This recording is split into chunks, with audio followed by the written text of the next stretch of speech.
Alala mo ang masakit na kahapon. Sa inyo mga kamuni, ngayon nga guys, kakagising ko lang at nagtatanggal pa ako dito ng muta at bababa muna ako para magkape. Pagkababa ko nga mga kamuni ay naisip kong magluto ng ulam para ipahati sa kanin, kaso pagkita ko nang malayo nakikita ko konti na lang yung kanin, kaya hahanap ako ng paraan kung paano ako kakain. Kaso nga lang guys, pagtingin ko sa ulingan wala namang uling, kaya hindi ako. At naghanap na ako kung anong bang masarap na kakainin dito. Naghanap ako itlog ba o mabuti na lang at nakakita ako ng kanton dito guys. Food trip check! Hey! What's up sa inyo mga kamuni? Ngayon nga mga kamuni ay ipapakita ko sa inyo sit kanong tutorial mga kamuni. Naglagay na nga ako ng tubig sa rice cooker mga kamuni. At nag-aantayin muna natin kumulo ang tubig ng mga kamuni. A few moments later.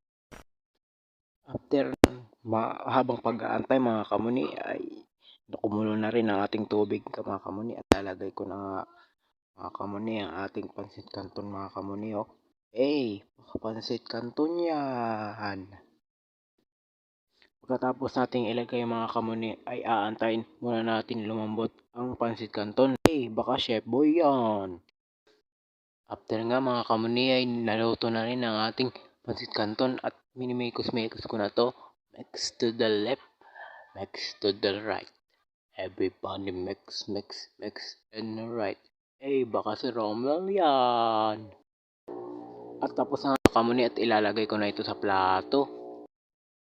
At mga kamuni, pagkatapos kong nilagay ang pansit canton ay ilalagay ko na ang sauce ng pansit canton mga kamuni. Tamang lagay lang ako ng sauce mga kamuni. Baka ako yan. At syempre, hindi mawawala ang kape. Unang kagat, busog agad. Hala, patay gutom ang hayop. Hoy, sino ka dyan? Wait a minute! Who are you? Yung naalala mo ang masakit na kahapon. Salamat mga kamuni sa panonood ng walang kwenta naming vlog. Mga kamuni, sana may natutunan kayong. Bye mga kamuni, love you all.